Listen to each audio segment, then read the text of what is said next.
could always blame me again. It's probably your fault. What not to do. Don't blame other people. It's probably I gotta open my second drink. How you doing in the sun? I'm baking a little bit. It's okay. Yeah, dude. Like my right arm is like, I'm gonna go like this just so I get sun on this side of it. We're gonna have like nice tan lines. Yo, what's up, guys? Welcome to Spill the Beans. Today we're sitting down with my boy Scott Hanis. I met Scott about 6 years ago.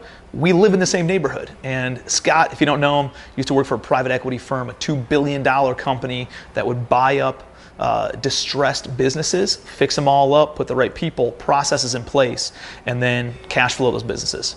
A little bit similar to what we do with apartments, right? And so Scott was the chief HR director for that private equity firm. And between him and the COO, they go into these companies and turn them over altogether. And got Scott out to a mastermind, talking about what his long-term goals are. And it wasn't working for the man. It was having his own business and growing his own consulting company. So he actually ended up leaving his job about 2 years ago, I think, and started his own HR consulting business. We have him on retainer, and we work with him very closely, where he helps out with, core values, organizational charts, making sure we got the right people in the right seats, hiring, firing, measuring performance across our team. The dude's an absolute wealth of knowledge, and definitely somebody, if you have a growing business, he's somebody you got to be connected to. So you're going to love this episode. I'm sure he's going to be dropping some knowledge bombs on us. Turn off your phone, tune in. You guys are going to love this episode.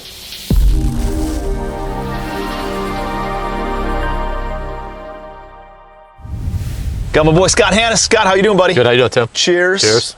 So how's life, dude? Life's good. I'm not a coffee guy, so I'm not drinking coffee. I'm drinking my buble, coconut and pineapple. All right, man. Hey, that's all right. We're spilling the coconut beans. It's fine. There you go. Yo, so obviously we've been working together for a long time, dude, and there's been a lot of things that we've been navigating in the whole employment world, business world, and ever since COVID hit about a year and a half ago.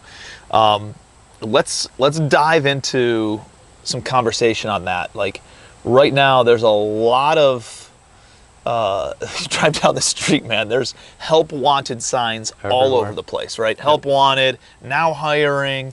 I know in Sandusky, right? Mm-hmm. Like Sandusky, Ohio, which is where Cedar Point is located. Cedar Point increased minimum wage to $15 per hour.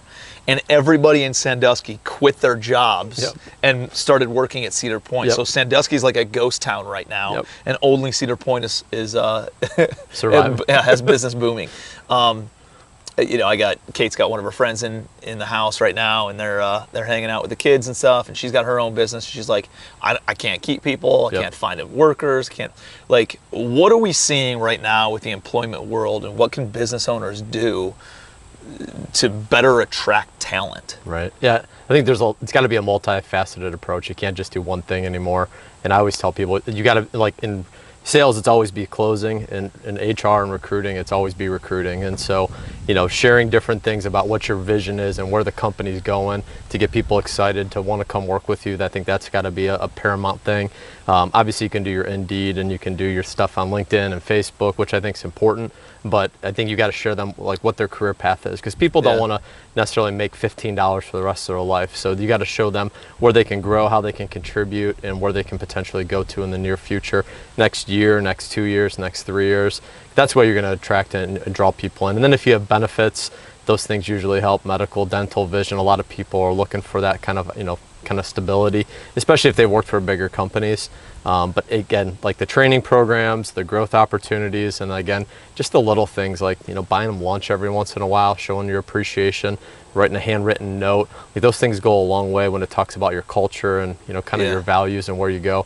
But you're right. everywhere, like in Strongsville here, fast food places are paying sign-on bonuses, which is just crazy, and so was it Hot Chicken Takeover was paying $300 sign-on bonus and $14 an hour to start. They weren't able to open Monday through Thursday. They only opened Friday, Saturday, and Sunday, which is crazy to me. Wow. Brand new business, you buy this franchise, you can't even operate it because you can't find people. Yeah, we usually do these Spill the Beans in coffee shops, dude, and they're all closed, right? we're filming this on a Monday, and no coffee shops open Monday or Tuesday, and if they are, they're not open until the afternoon. What kind of coffee shop doesn't open until the afternoon, right? It's like it boggles my mind, man, what's going on right now. So you mentioned a lot of good ideas. Let's unpack a few of those. Okay. And let's think like I know for my company, one of the things that was a big deal was like we're very flexible on work, life balance, traveling. If you got to travel, I don't care. You want to go on vacation, I don't care. Go whenever you need to. You don't have to ask for time off as long as work gets done. You know what I mean?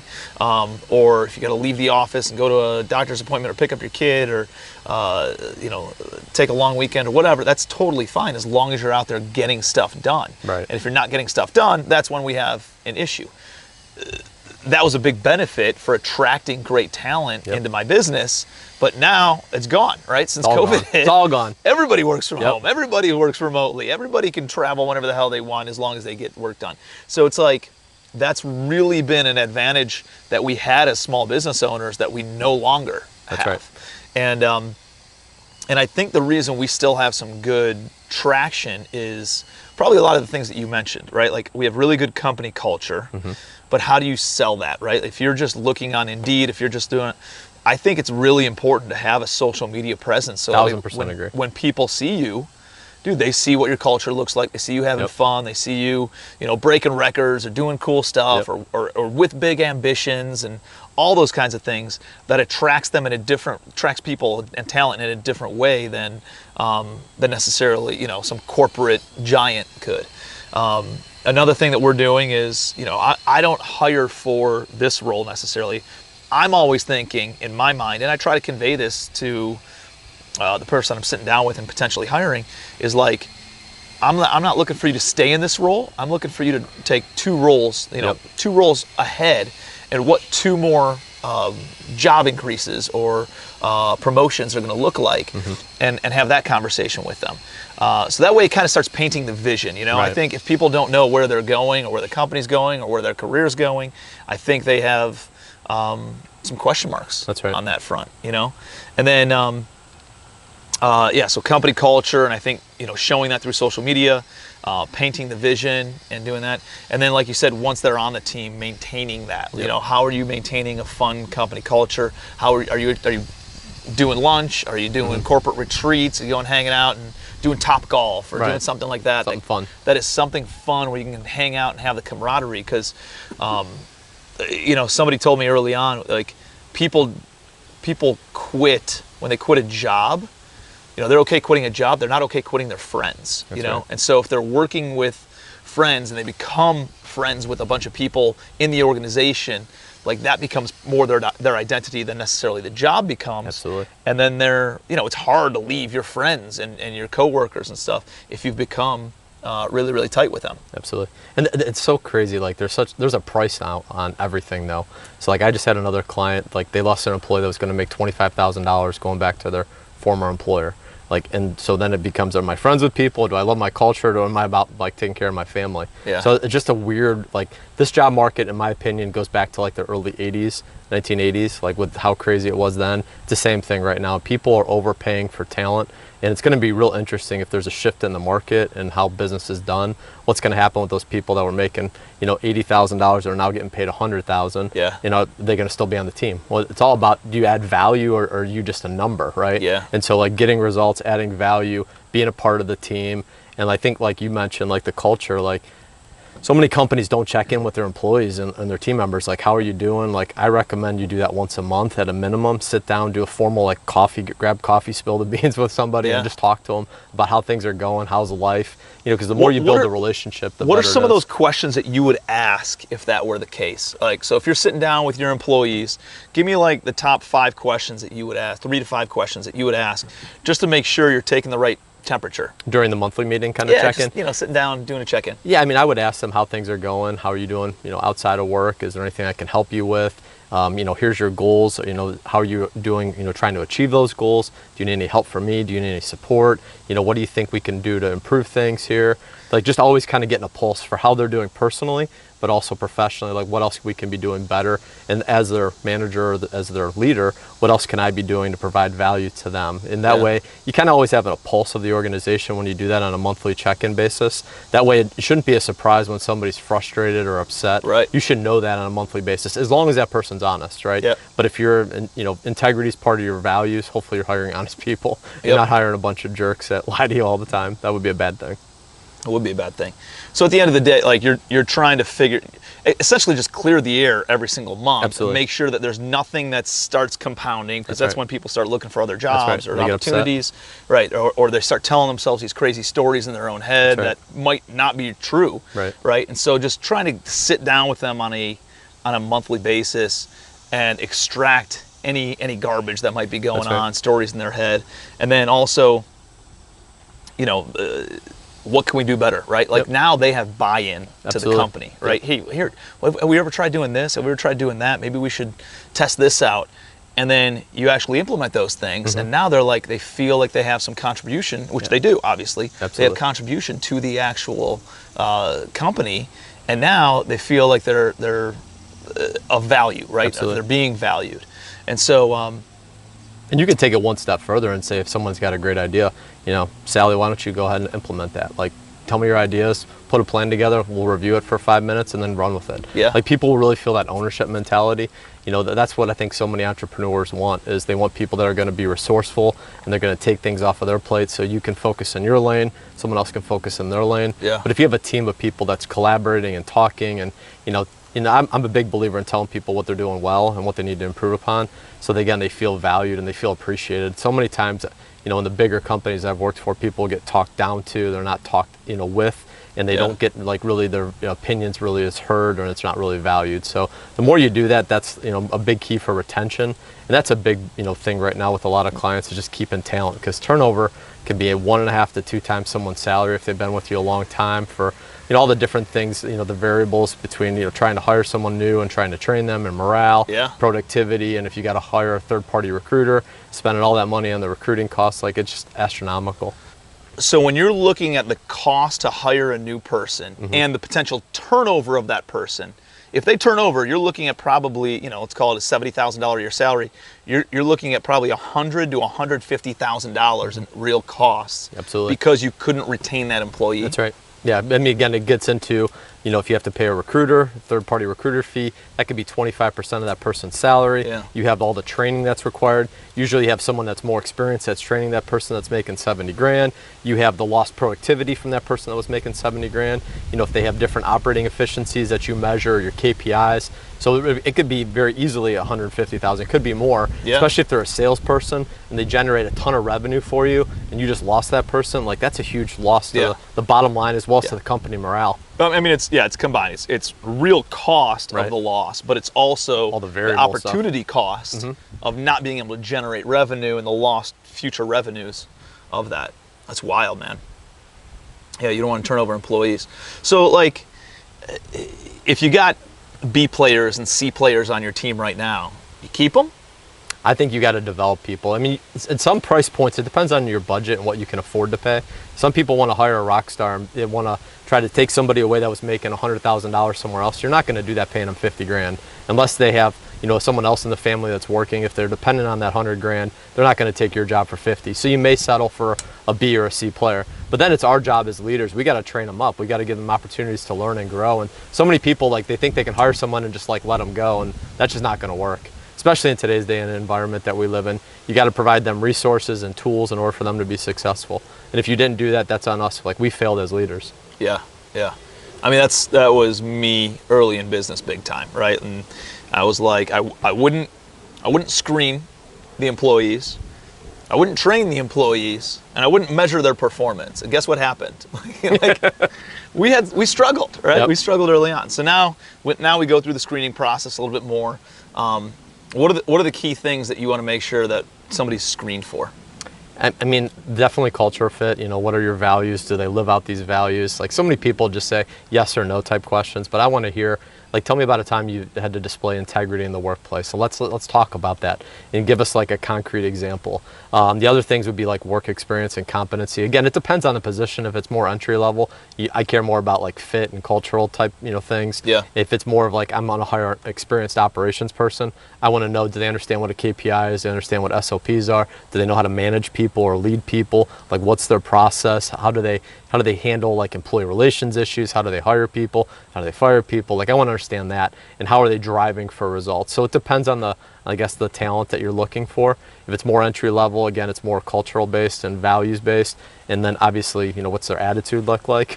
And then if it's more of like an experience role, I want to talk more about their competencies. I also get into some of those things about the values and the fit, from a cultural standpoint. And it shouldn't just be one person interviewing. If you have a team of other people, get other people involved in the interview process, get other people's opinions and buy-in. I think a lot of times, sometimes owners of companies are like, I'm going to hire this person, but they have 4 other people on their team. Well, have 2 or 3 of the other people on the team interview them and see if they like them. Yeah. If they don't like that person, they're never going to work with each other. Especially if they're working together, That's like right, in a all close day. I've heard something similar to that before, where you meet them in different locations, Yep. different types of settings, along with different people meeting with them, and then you all kind of reconvene and say, hey, what did you like? What did you not like? Were there any red flags? And if you're a casual type of a business and you dress like this on a daily basis, Right. don't wear a suit to go and interview somebody, Right. Like, because then they're going to expect a different type of company culture than what they're actually walking into. And you're going to think that they were sold a fake bill of goods if they show up at work and then everybody's, not wearing a suit. You know That's what I right. mean? So, if you hang out at coffee shops and you hang out and you work from home, or like, meet them in a coffee shop, meet them somewhere for lunch, go grab a cocktail with them at the end of the day, and just kind of, have a conversation with them, not Absolutely. just about work, but also about life and business and all that other stuff. And I think that's like the power of social media, right? Like, if you're Yeah. doing Facebook Lives, you're talking about what your culture is at work and how you operate. Like, people are going to know that, usually up front. And then again, as the person that's doing the start of the interview, like, we should be selling somebody on why they should come work with us. Like, why are we better than company B, C, and D, right? We want to come work at company A because we do all this awesome stuff. This is what we're about. A lot of times companies sell themselves short during that first part of that conversation with the candidate. Like, you got to sell them on why this is a better company than all these other opportunities. Dude, that's a great point, because a lot of times as employees, we're asking them to sell themselves on why we should hire them. Right. And we're not showing enough value in why they should come and work for us. And in this job market, dude, it's very difficult. They got a lot of different options out there. So we need to make sure that they know where we're going, where we're at right now, our ambitions, where we're going. And again, painting that picture of where they're going to be in the organization, where we can see them in the organization if they put in the effort, right? Yeah, and they got to have put in the results. They got to have results. I mean, Yeah, for nobody sure. can be guaranteed anything anymore. Sometimes people say, oh, if you do this, you're going to get this. Well, you're going to get this if you perform, if you do this, if you do that. Like, a lot of times companies will say, well, if you do this and you show up, we'll give you this. And that causes like a false sense of security and false sense of hope sometimes for the candidates. So just make sure you're really clear on that and say, hey, this is where we're going. This is where we could see you being a part of if you do these things, like you said. Like, again, just having that clear communication and showing them that, like, the vision and their potential career path is, I think, a huge opportunity. Well, is there a timeline that's too soon to give somebody a raise? To me, I mean, this like in the corporate setting, people would come in after 3 months and ask for more money. And like, you just negotiated, you just took the job. Like, again, if they're a superstar performer, let's say they're a salesperson, they just generated $1 million for you. I maybe would consider doing something like that. But to me, I think each situation's got to be evaluated based upon the performance of that person. But again, it also depends on your operational budget, your expenses. Can you afford to do that? And then here's what happens: you do that for one person, now you got to be consistent and do it for other people, because I guarantee you, even though everybody says, well, you got to keep wages confidential, there's this thing called the National Labor Relations Act, and people are allowed to talk about terms and conditions of employment. So they can talk about what their salary is, what their health insurance benefits are, if they're different from someone else. Like, you're allowed to talk about that stuff, even though all employers say, we got to keep this stuff confidential. If you did it for one person, guarantee someone else is going to find out. So that's why I usually would do them like on an annual basis, or you could do a semi-annual type review. But to do them, every, I'm going to give you a raise at 3 months and then 5 months and 9 months. I mean, people are doing it right now because of the market, but to me that's a little bit crazy. Like you're operating on this like chaos mode versus having, you know, the more structured approach put in place. Yeah.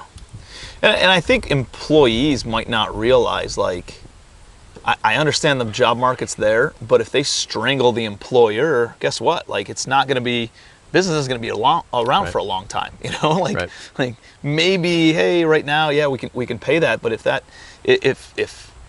there's not an equal or greater increase in revenue, or an equal or greater increase in profits, or value that's transpires, like that could get really, really tight and actually creates you know, a potential for the business not being able to make it long term. So That's right. there's just a lot of moving parts on that stuff, man, and it's tough. Are you seeing as hot of a job market for you know, $100,000 a year plus employees versus, you know, like I know we were talking before we started filming of, like, you know, the general labor pool, right? The people who work at McDonald's and fast food, and you know, general laborers in the construction realm and all that kind of stuff, who are making $10 to $15 an hour. Obviously, that's really, really tight because the government has all these grant programs and all these subsidies and all these type things in order to pay those people. And dude, I don't like, you think about it. If you're gonna get paid 100% of your wages to sit at home by the government, Yep. or 100% of your wages to go to work, people are going to go sit at home. Right. And I'd venture that if they got paid 60% of their wages to just sit at home, they would probably take that over. And I don't know what that barometer is, Yep. you know, but like, I don't know, 50% of their wages to sit at home versus 100% if they go to work, or maybe it's 40%, maybe it's I don't even know, you know. Right. At what point, you know, does that stuff go away, and then all of a sudden, like, things stabilize a little bit? It's really, really difficult. You see restaurants that aren't open 4 Right. days a week, like you just mentioned, because they can't have enough labor pool. Like, most of the Starbucks aren't even open right now, or allowing, at least around us, they're not allowing people to come in there because they don't have enough people to then Staff. clean the tables and Yep. and service inside the restaurant, you know. Yeah, I mean, I think to answer your question about like the higher level, you know, the executives kind of Yeah. role, like 6 figures plus, there's still, like, I would say, a war for talent even in those. And people, like, I had a friend of mine call me. He's making roughly 100 grand, 110, I think it is. And he's like, well, Scott, I can go get a job tomorrow making 150. And I'm like, well, do you really want to do that? Like, are you happy where you're at? Like, if you had to give yourself a grade from an A to an F, like on your employer and how they treat you, where are you at? And I think he gave like a B minus or a B average. I'm like, all right, well, why don't you do this instead? Why don't you go talk to your boss or your manager and say, look, hey, I love what I'm doing. I'm not feeling really challenged. Like, what else can I do to get involved and really show more value? And then maybe if they give you more responsibility, you're going to make more money, right? Yeah. Versus going to your boss and say, hey, I got a job making 150. Can you match it, right? Yeah. Because usually that doesn't work. Like trying to take like No. a counter offer, like that employer's already going to be somewhat pissed. There's that resentment they paid- in both, right? yeah. So it's a no-win situation. Right. And I think really with COVID and the whole pandemic and just the way that the workforce has changed, like a lot of the jobs like that are more entry level, like people are going back to school and they're getting educated and they're doing things that are paid more because they had more of an opportunity because the government was subsidizing some of their wages. So we've seen a lot of that transpire. And then even people are starting more businesses now. And I think there's a lot of opportunity, but it depends on what the person's intentions are. What do they want to do in their life? You know, somebody's got to really think through that versus I'm just going to work at McDonald's. Yeah. Like to me, if you're working at McDonald's, you know, to me, you should be doing more with your life. I mean, there's so much opportunity out there, Yeah. but you got to be motivated. You got to have initiative. And I understand some people have different life circumstances, but there's always an opportunity. Well, and that's what I was meaning by like A players, B players, C players. It's not really based on their level of, I mean, a little bit of based on their level of competency, but more based on their attitude, right? For me, it's A players want to perform, they want to succeed, Yep. they give a shit about the company, they give a shit about their own success and the team's success. Yep. Like that to me is an A player.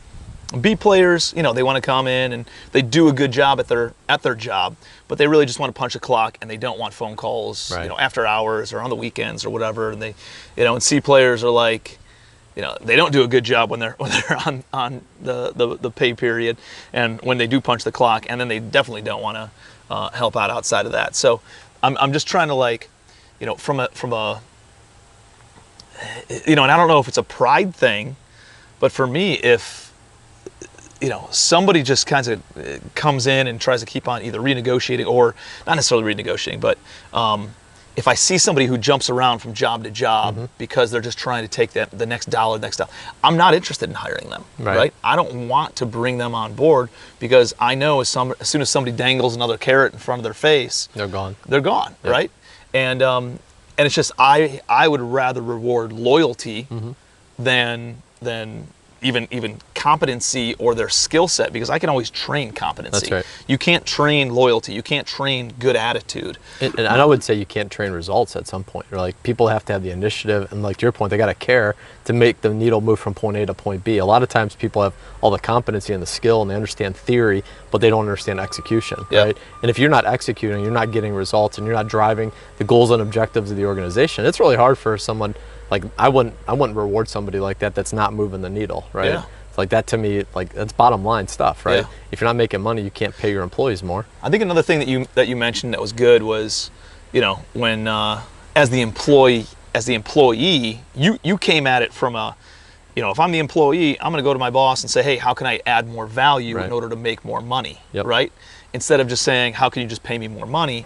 How can I increase the value overall of what I bring to the table in order to increase the pie versus just get a bigger piece of the pie? Does that make sense? Absolutely. And I think on the counter side, as an employer, if somebody had a conversation with me, I'd say, hey, how do we increase the pie instead of increase the size of your slice of the pie, and that way still meet your goals at the same time.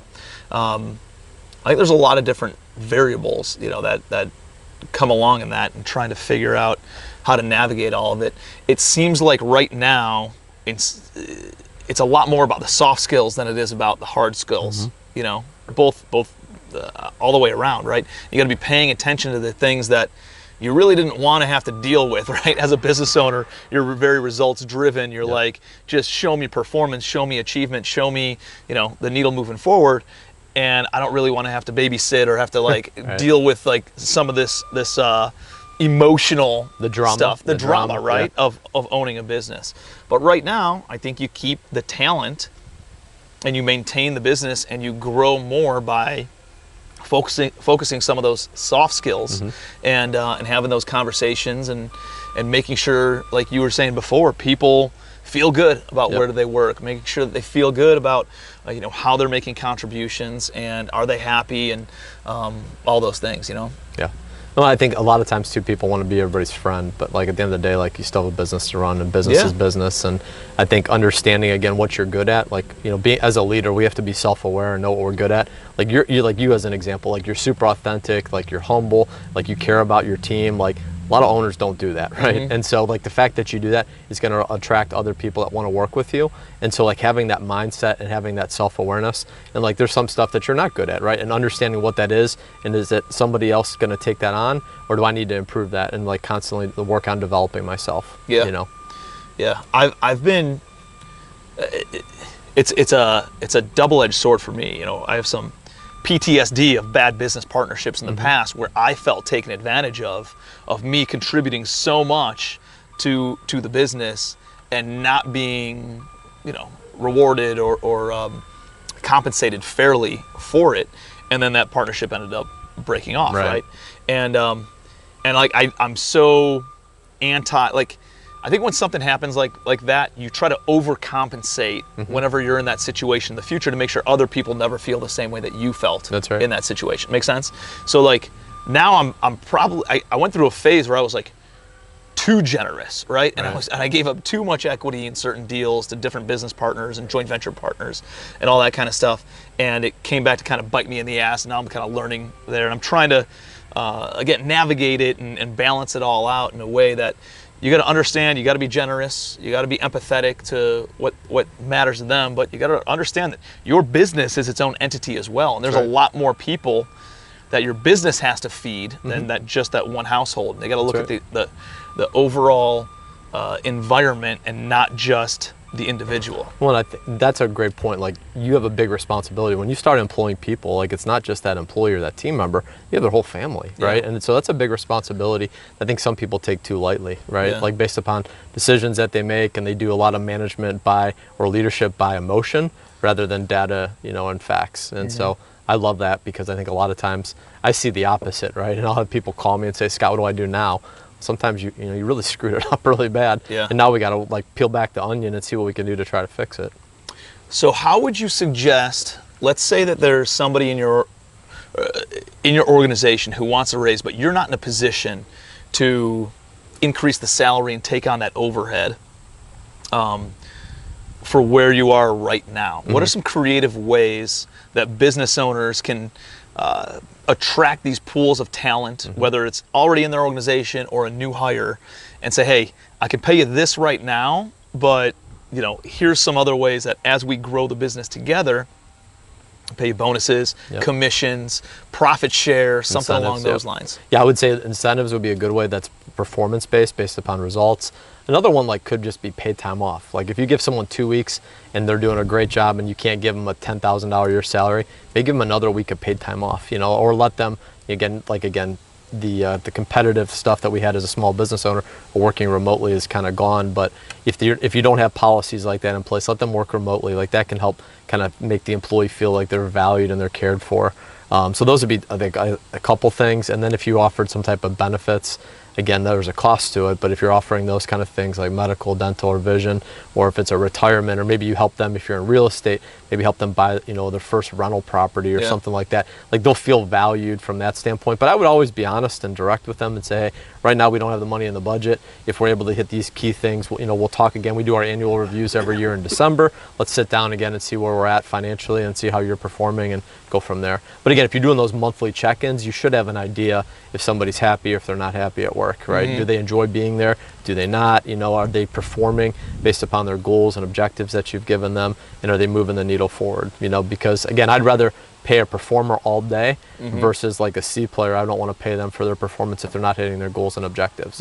There's something called like a bell curve, right? And so like the distribution of the potential for performance increases, and some people may get a 5% increases and other people may get a 0, right? And so again, it's all about your performance and what the results are of the business. Take the drama out. So if you have a C player, are you hanging on to that C player right now? In this market, probably. I'm probably going to invest in them, give them training opportunities and opportunities to learn and grow. But ideally, probably not. I mean, again, if they're a C player, I'm probably having very tough discussions with them. I'm probably putting in performance improvement plans. If they're still not cutting it after doing those kind of things, we're finding someone else, right? We're gonna plan an exit strategy, and hopefully the employee will know if they're not performing. You know what? I either need to perform or I need to go look for something else. It's not a surprise then. No. That's right. A lot of times companies will come in, or even the companies I worked for, and they're like, oh, Scott, I want to fire this person. Well, okay, really, what have you done to try to avoid the risk? There's always risk when that stuff happens. Yeah. Is it a surprise? Is it not a surprise? Like, did it come out of the blue? It shouldn't come out of the blue. Never come out of the blue. Unless if it's a layoff, like that's hard, right? Like if a business is downturned so much where they got to make tough decisions, that's the hard part, right? But at the end of the day, like in business, you're not a doctor. We're not letting somebody know that their loved one's got cancer or dying. Like it's business, right? And so again, just being direct and to the point again about what they need to improve upon. And they got to have like some type of expectations for when you want them to improve. A lot of times people say you need to improve upon this, but they won't give them an expectation of when we're going to talk again or check in.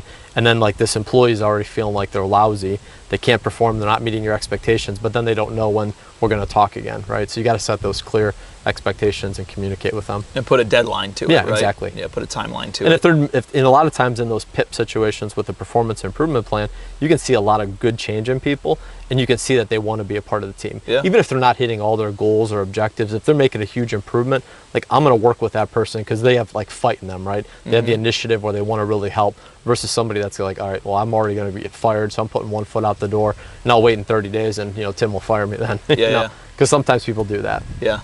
I've had people that were making 80 grand a year that took a job, went through the background check, drug screen, they were confirmed to start on Monday, let's say August the 9th today, and they didn't show up to work. And then we would call them and say, hey, where are you at? What's going on? No phone calls back, no texts, no emails, nothing. They just ghost us completely. And it's a crazy market, and that's happening more and more now. Not just on the 15-hour an hour jobs, but more on the $80,000 jobs. It's just crazy. Really? Yeah. On the higher end jobs. Yep. Do you think they're getting other jobs? Oh, absolutely. There's 4 or 5 other companies that are offering them jobs, and they probably got a job instead of 80 grand, they probably got paid 100 grand, and they're just not even bothering to like give a crap and call someone and say, hey, common courtesy, hey Scott, I took another job today. Yeah. Thanks for everything. I appreciate you, but I'm going to take this other job. How can you test that earlier on? How can you test if somebody has just friggin', common courtesy, integrity, if they're going to do what they say they're going to do? You can use like the follow-up and see, like, if you call somebody, you send them an email, how quickly do they respond to you? If you tell them give me some strategies like early on just to test their engagement, their ability to follow simple instructions. Some employers will do like on their ads for like Indeed or on Facebook, hey, send me a 1-minute video telling me all about yourself and what you're about and what you love to do at work. And then they can see if they follow through on those things. That could be one strategy. Another one could be, if you follow up and send them an email and tell them, hey, I need you to take this personality assessment, whether it's DISC, predictive index, Myers-Briggs, whatever, send that back to me within 24 hours to see if they're really engaged and interested in the search, or give them a call and find out when is your availability to interview. This company really wants to meet with you. Tell me, some times I need to schedule the interview in, the next 12 hours, just to see kind of where they're at. That's always been an engagement method that we've used. Another one would be possibly like checking their references. But the references these days, like everybody's checking Facebook, they're checking LinkedIn to see if you got negative stuff posted there. And most times when you call an employer to do a reference check, they're going to give you dates of employment, and they're going to give you job title. They're not going to say, oh, Tim Bratz was an amazing employee or Tim was a lousy employee. They're just not going to do that. There's a liability thing there. So everybody's trained now, dates of employment and job title. But if you get like a professional reference, sometimes they'll talk and say something that they weren't supposed to. But I'd say 99% out of 100%, they're going to always be positive. Same thing on like personal references. So a lot of times HR people aren't doing those things anymore. So if you find the right person, even if you don't have the right seat available right now, are you hiring that person and just saying, hey, I need you to fill this role for the next 6 months until we open up this other role for you and move you in? Absolutely. But you're trying to figure out a way to bring them on right now. Absolutely. If they are the right. Yeah, because talent's so hard to come by. I mean, again, if I can find somebody, then maybe I have somebody that's a C player and I can't elevate them, and I've tried everything as their leader. Like, to me, I think sometimes that goes on the leader, of the organization. Like, what can I do to try to move them from a C player to a B player? Sometimes you're not going to find that, right, based upon the person's initiative or attitude. Yeah. But if I've tried everything and it's not working, I'm going to find someone else. And if that person doesn't have an open seat right now in our organization, let's hire them and let's still figure out how they can add value. And maybe in a couple months we move them to a different place. Yeah. I love your idea too, like about the succession plan. Always hire 1 or 2 roles above, especially like on your more entry level type roles, because they can learn things. If it's more of a systematic role like an engineer, I may need to go hire somebody who's got that experience. So it depends on the role, but I love that generally because people want to know, like, how can I grow? How can I help the organization, but how can I also help myself make more money? Yep. Right? Especially if they have a family and they need to provide, So to me, I think a lot of times that goes unnoticed and untalked about in a lot of organizations. Yeah. And I think just shooting straight with them from the get-go is a big deal. Like I've been in the real estate world for a long time, so I understand what I need in the real estate side, but like we just bought out our educational and coaching consulting brand less than a year ago, And so like I've been a consultant and on that front, but since I bought out the brand, I'm just figuring out what do I need, right? Like who do I need to hire? What gaps do I need to fill? All that kind of stuff. And so like there's a few moving parts there where, when I hire somebody, I'm like, listen, I don't know all the, like here's what I do know we need to do. Right. There might be some other things that we need to fill in, and as we continue to grow, maybe we can bring on somebody else to fill out some of these roles and elevate you to this level and blah blah blah blah blah. But I think just shooting straight from them from the get-go it's setting that proper expectation, But for me, like the most important thing for me to look at when I'm hiring somebody is it's not their technical skill set, right? Like that helps if they're going to come into a certain role or whatever, but it's really like, are they the type of person who does more than they get paid for just to make an investment in their future, right? Because I love to elevate people, hire them, give them promotions, give them raises, give them incentives, all those kinds of things. But only if they have that type of mentality, right? If they have that kind of ownership mentality, they own their role, and they understand that overperforming and showing what they're capable of is going to make an investment in their future, that's a big deal. And I think some people, like, hey, I'm going to take this job. It's a lousy job, so I'm going to slack off, so I'm going to make less money. Or not, I'm just going to slack off because I don't get paid what I think that I'm worth. Dude, that's not the way to improve and to increase and to elevate and to get a better job, right? Like nobody's going to take note of that. In fact, you're probably going to get fired versus being shown more opportunity. If you're the type of employee that comes in and over delivers, right? And does more than they actually get paid for in order to make an investment in their future, then all of a sudden that gets notices. That's the best way to get out of a lousy job or something that you want to elevate out of. It's to do more, not to do less than what you get paid for. And I think there's just a skewed mentality. So if I have somebody who comes in with that kind of mindset of over delivering, like that's the type of person I want to bring onto the team, and I'll find a role for them. Absolutely. Yeah, and I think again it goes back to what you said, the clear expectations and being like honest and transparent. Like people are going to be attracted to that just by the fact that, hey, like we don't have this all figured out yet. We're working on it. We want you to be a part of the team. Let's work together and figure it out. Like people are going to be like, they're going to respect you for that, right? Yeah. Versus, oh, like Tim has no idea what he's doing, like this is a new business venture. Like people are going to gravitate towards that. So I think that's great. Yeah. All right, dude, I want to switch gears a little bit. Okay.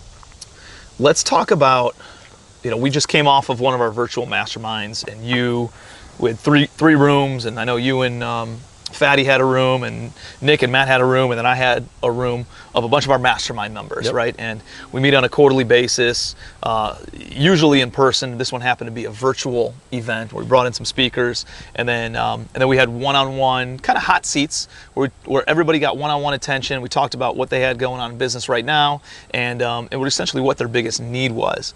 And usually every time one of these things occur, somebody quits their job and starts their own business, right?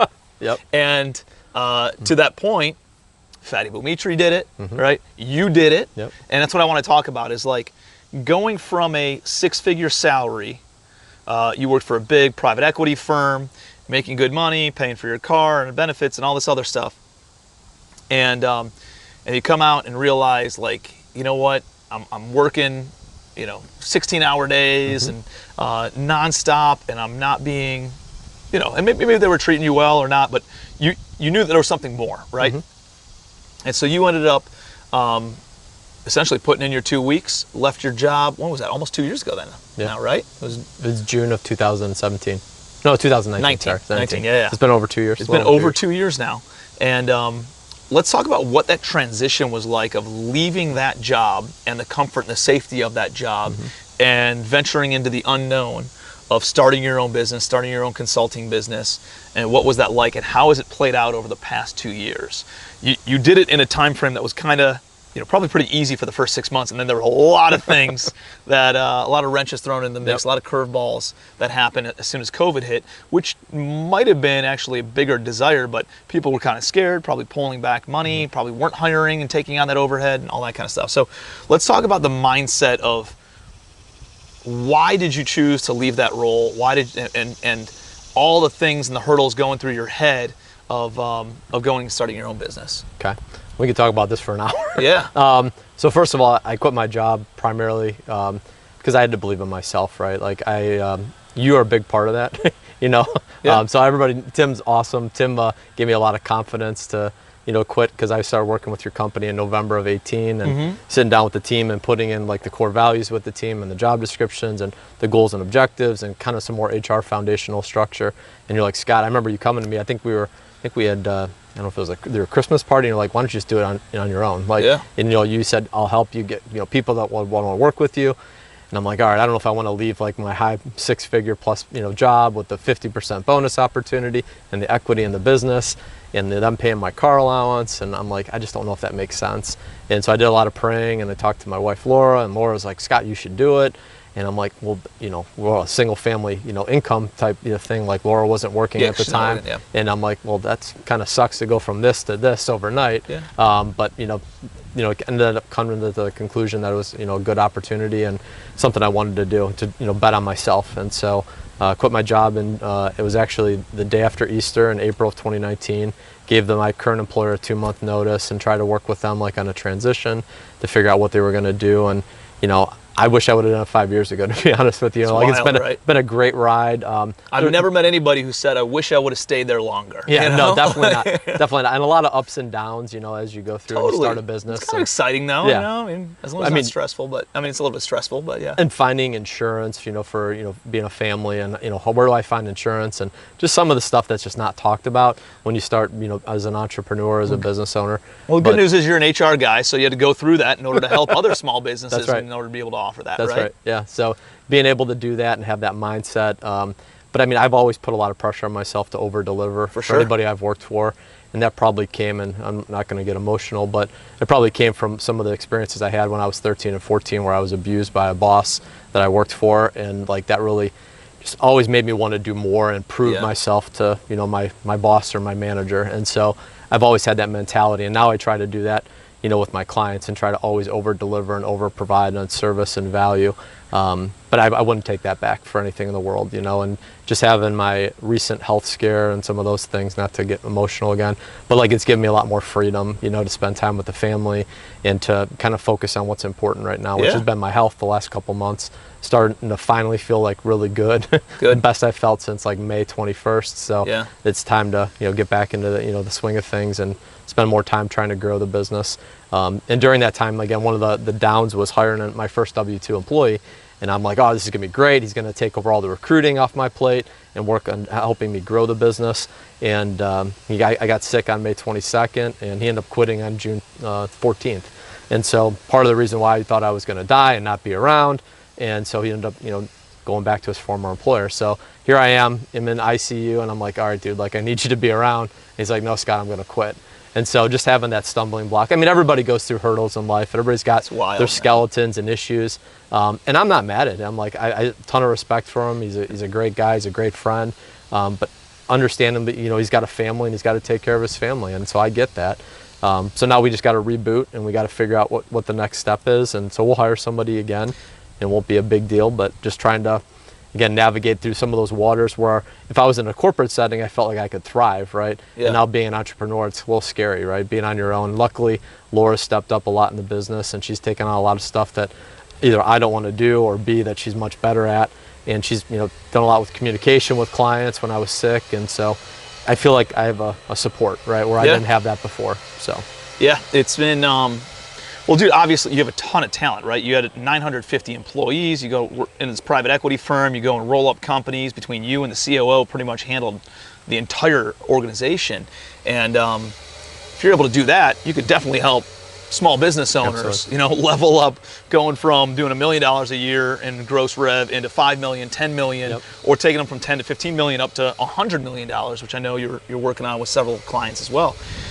When you decided to go and start your own business, you obviously had to put together, I want to make sure everybody knows like kind of what you do and how you do it. So you came in and you essentially help small businesses create core values, put organizational charts together, make sure you got the right people in the right seats, right? Make sure that they have the right job descriptions, roles and responsibilities, key performance indicators to make sure that you're measuring that performance. You'll help with staffing, with hiring. Goals and objectives. Yeah.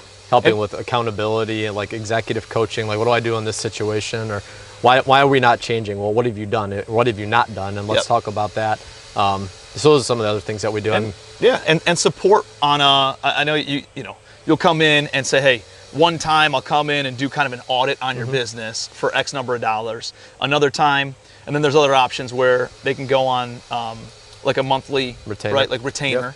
Where you can support and help do the monthly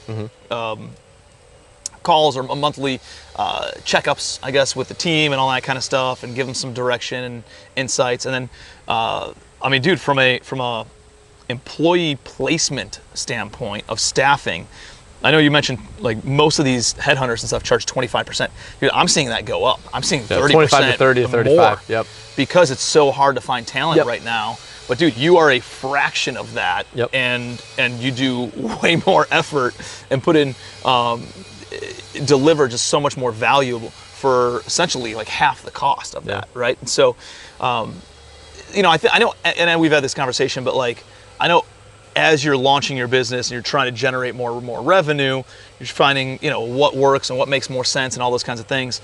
Now that you're at a place where you have clients on retainer, you do the one-time audits, and then you're doing a lot of staffing and stuff. I know the staffing's not your primary like driver, what fulfills you the most, right?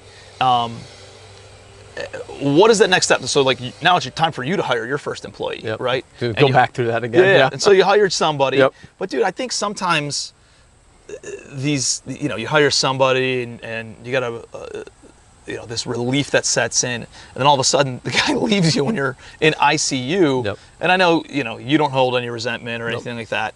And it seems like a big setback. Dude, probably a good setup. Probably not the right guy for you and your organization long term. Although he's a good person, probably. He's a great person, and he's still willing to help too. Yeah. It's just I think he was scared with what happens if Scott's not around, right? Yeah. Like does the business survive? And so that's where you got to build out your team. It's just a different mindset, dude. I would never jump ship in that situation. I'd be like, dude, let me dive in. Let me take on more responsibility. But different mindset between somebody who owns the business versus works for the business, right?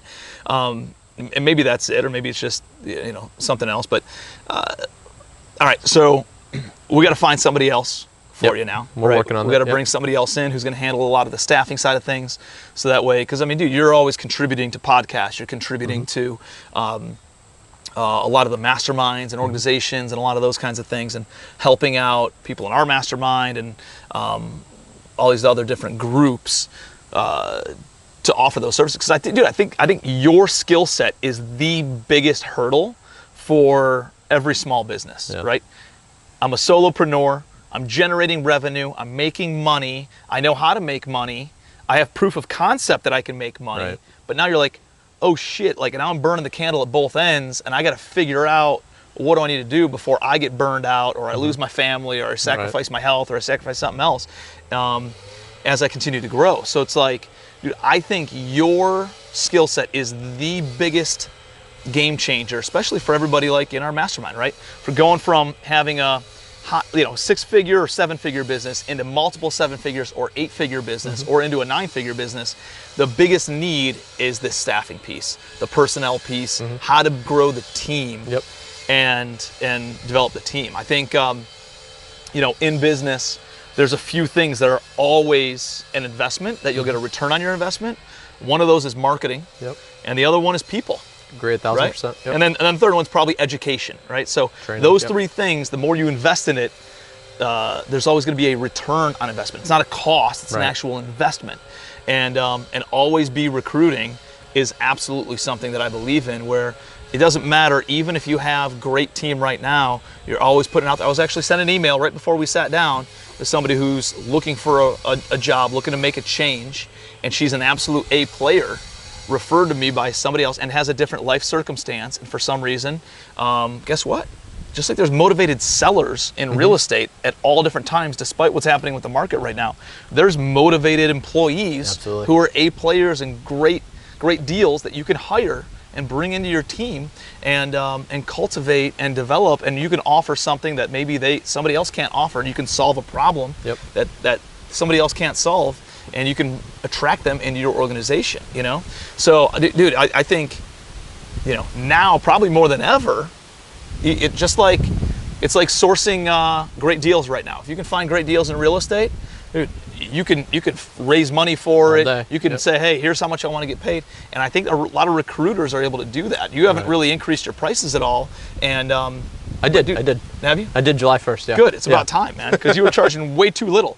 But I love. But it's still a fraction of what everybody else is charging, right? I'm still below, and I'm not charging the value that I probably should based upon the service that we provide. Well, you're growing your business, and you want to get great people, and you want to work with great organizations, and that's so. If you're looking to hire people, you got to hit up Hanis ASAP.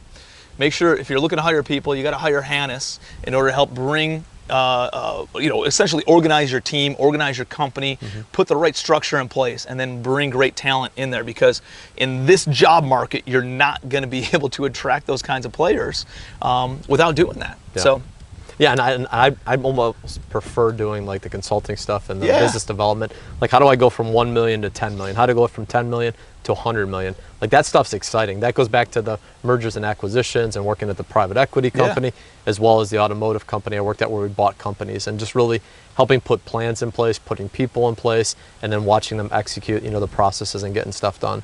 Like, that's way more fulfilling than, answering an employee relations issue question. Yeah. I mean, I can do it all day long, but obviously, as I grow my team, I'm going to have people that are going to handle the lower level things, so I can focus on the strategic stuff Well, I think to that's help what the we organizations grow. That's what we need to market more of then. I think instead of you saying, hey, I can help you put your team in place and all that kind of stuff, which is, I know they can come to you, and I know that you have the structure set up to help people hire the right people and put them in the right seats in the organization.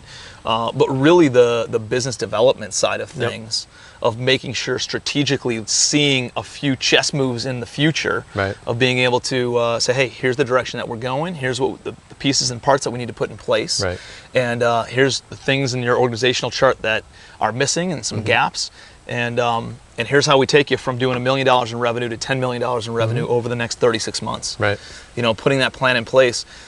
With business owners who are working in the business, it's hard, man, to step outside and see that big picture and put that plan in place and work on the business instead of in the business. So it's important to have somebody like you to come in and help, drive some of that direction. I know we've talked about a lot of the, rolling up companies or whatever. I think we need to talk about doing that with real estate, rolling up real estate portfolios. There's a lot of opportunity there. Yeah. A lot of opportunity. And potentially rolling up companies too, right? Somebody's got a roofing business. Guess what? You can go and buy a few other roofing businesses. The quickest way into cash flow is to buy into cash flow. That's right. And then take those efficiencies and not have to have, three marketing directors of 3 different businesses. You need to have one who's a rock star.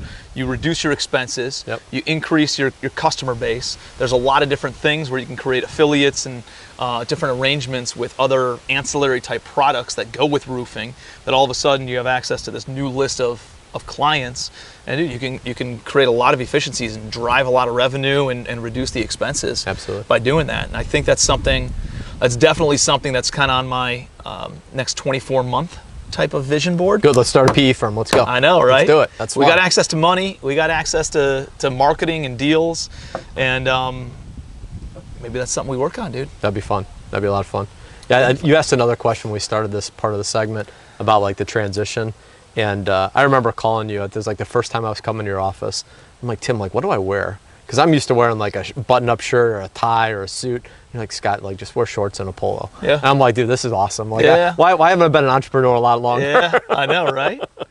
Well, I mean, it goes back to, one of the speakers this week was like, what do you want, right? Like, we all spend time in thinking that we should be doing what other people want. We think that we should be doing, we live our lives subject to what we think society says we should be doing. And, you need a safe, steady, predictable job. Dude, I think what's more predictable than anything is determining your own value, right? Having your own business and saying, hey, here's how much I'm worth because I know that I'm going to create that, right? I think that's so much more powerful than being subject to what somebody else says that I'm worth. Of having to be there and having to wear what somebody else says I have to wear, having to be there when somebody else says I have to be there, having to check out when, when somebody else says that I can leave, having to go to the bathroom and take a piss when somebody else, like, dude, are you kidding me? You're a freaking grown adult. You should be able to take vacation whenever the hell you want, not when somebody else tells you you're able to. To me, it's just the freedom that entrepreneurship allows is, and I would never want to take that away from any of my employees or anybody on my team either. I'm like, dude, you're a grown ass adult. You can go and do whatever you want whenever you want to, as long as the work gets done. Like that's what we're here for. So, and I was in the other mindset, because I've worked for the corporate, like side of the business for 14 years in HR. I'm like, all right, I only get this much time. I only have this much to do. Like, I can't take this time off to help Alexander with basketball, or I can't go to do this with Laura because I got to work, and so. Definitely a huge mindset, like opening and being around you and other people and the Legacy family and being around the boardroom. Like, can't thank you enough. I really appreciate you, Tim, and all the opportunities. So. No, man, it's exciting stuff. So a lot of things, a lot of good things in the works, a lot of good forward motion.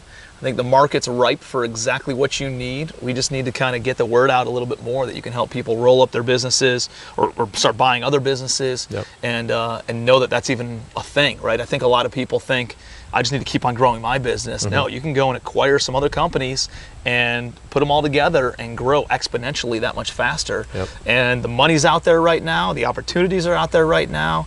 There's motivated sellers still right now. And then you get the right team in place, dude, with you and your resources in order to do those things. So it's definitely something that we've talked about many times, and we need to continue talking about. And now we just need to like implement it, execute, and execute on it. So, all right, brother, I appreciate you being here, man. Thanks, brother. Always good connecting with you. As well. And let's go buy some businesses. Let's do it. Scott's such a good dude. He has so much business knowledge, but he's also an even better human being. So, dude, if you guys aren't connected with him, if you have any needs for HR, support, and as you're growing your team, you don't have to take on a multiple six-figure salary. You can bring on somebody like a Scott Hanis or Scott Hanis himself on a retainer type basis to help you out with growing your business without having to take on all that overhead. So he's very, very reasonably priced. He undervalues himself in a big way, but it's a benefit to you to be able to help you grow your business. So hit him up. We'll put his contact information in the show notes. Just connect with him directly. He's always putting value out there on social media too. And in the comments, do me a favor, put whatever your biggest takeaway was from this episode. And if you got a lot out of this, please share it on social media and like and subscribe, hit the little notifications bell, so that way you can see all the new episodes of Spill the Beans as we drop them every Sunday. Appreciate you guys. Have an amazing rest of the week. And until next time, see you on Spill the Beans.